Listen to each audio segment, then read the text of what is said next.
Hello everyone, welcome to my channel. Please subscribe and keep watching more details.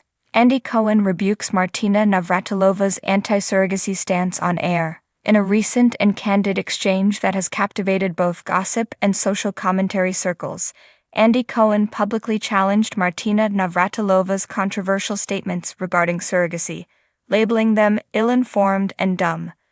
The remark came during a heated segment on Cohen's Sirius XM show, Cohen Live, where he refused to mince words about the former tennis legend's stance. He firmly stated that her now-deleted social media post, declaring surrogacy is just wrong, sometimes you can't have it all, was both misguided and damaging, especially to families reliant on assisted reproductive technology. Well, here's the deal, that's just ill-informed and dumb. Basically, she's uninformed on the issue, so I just think she's not informed. It's a bad take. What can I tell you? She's just wrong, Cohen stated. Moreover, Cohen's perspective is deeply rooted in personal experience.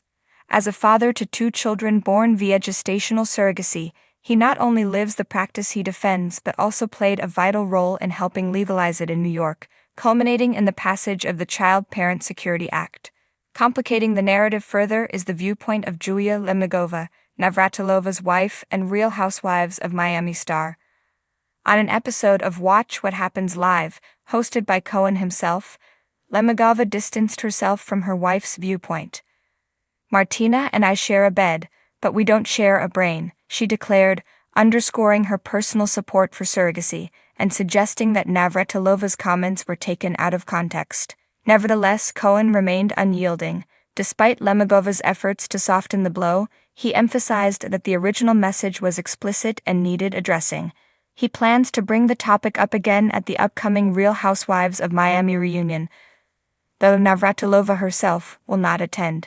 This unfolding controversy shines a spotlight on broader societal debates around reproductive rights and LGBT+ family building. Accordingly, the clash between a celebrated media figure and a sports icon is not simply tabloid fodder.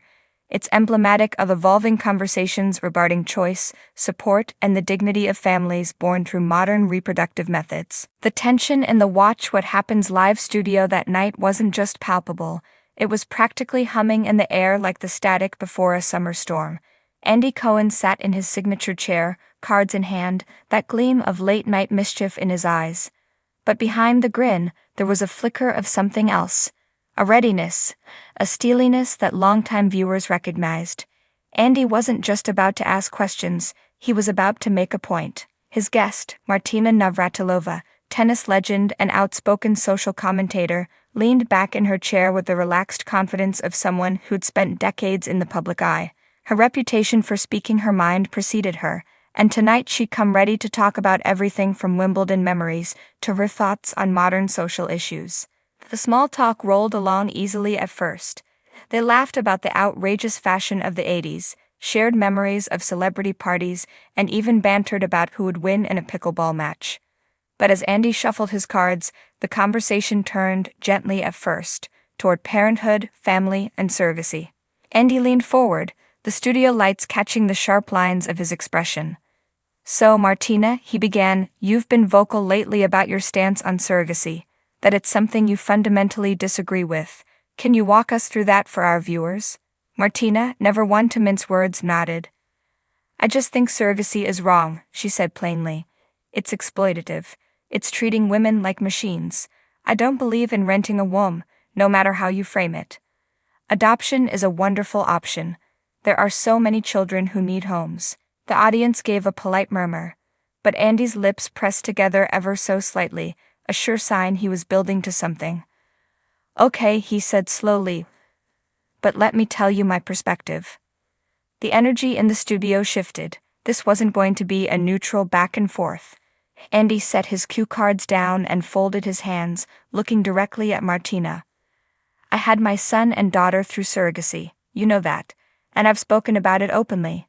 For me, it wasn't about avoiding adoption, it was about wanting to be a biological parent, something so many people take for granted. I didn't have a partner, and I'm a gay man.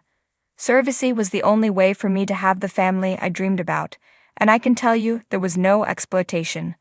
The women I worked with were respected, empowered, and compensated fairly. It was a partnership. Martina's brow furrowed. But Andy, not everyone has your resources.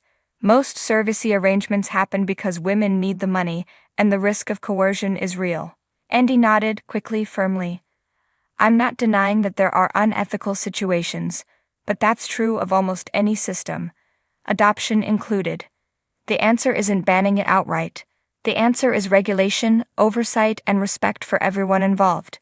To say surrogacy is inherently wrong, that feels like erasing the agency of the women who choose to do it, and erasing the joy of families like mine who are here because of it. The audience broke into applause, short but emphatic. Martina shifted slightly in her seat, her posture tightening. This was not a friendly disagreement over sports scores. This was personal. Andy leaned in, his tone softening but his conviction clear. You're talking to someone who held his newborn son in his arms after years of hoping, planning, and dreaming. To me, that moment wasn't about a transaction. It was about love, commitment, and gratitude for the amazing woman who helped me bring my child into the world. She wasn't used. She was a hero in my eyes. The control room cut to a close-up of Andy, his expression open, but charged with emotion. He wasn't raising his voice. He didn't need to. His sincerity filled the room. Martina exhaled through her nose, her voice measured. I respect your experience, Andy, but I still can't get behind it. We have to think about the bigger picture, about the women who don't have choices. And I agree with that, Andy interrupted, the rare sharpness in his voice making the audience still. But part of thinking about the bigger picture is not painting it all in black and white. The woman who carried my son, she chose to do it. She wasn't trapped, she wasn't desperate, she was empowered, and to deny that choice, to strip it away under the banner of morality, that to me is the real injustice. A beat of silence followed. The air was thick, half the audience seemed to be holding their breath. Andy finally broke it with a lighter tone, though the edge remained. Look, Martina, I love a good debate, and I get that you've got your principles, but when we talk about something like surrogacy, we're talking about real people's lives, real families, and real love, and as someone who's living it, I can't just sit back while the conversation is reduced to a headline about exploitation.